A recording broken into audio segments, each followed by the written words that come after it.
দেশের স্বার্থে বিএনপির সাথে এক হয়ে কাজ করার আশা জানিয়েছেন জামায়াতে ইসলামীর আমির ডাক্তার শফিকুর রহমান। বৃহস্পতিবার সন্ধ্যায় গুলশানে বিএনপির ভারপ্রাপ্ত চেয়ারম্যান তারেক রহমান ও তার পরিবারের প্রতি সমবেদনা জানাতে এসে এসব কথা বলেন তিনি।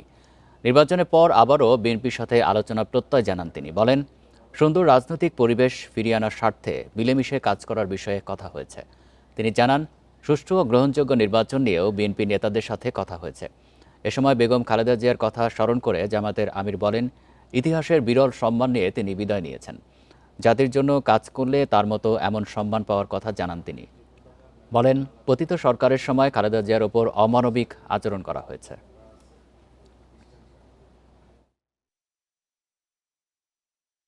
প্রিয় দেশের স্বার্থে অতীতে আমরা একসাথে কাজ করেছি, আগামীতেও দেশের স্বার্থে ইনশাল্লাহ আমরা একসাথে কাজ করব।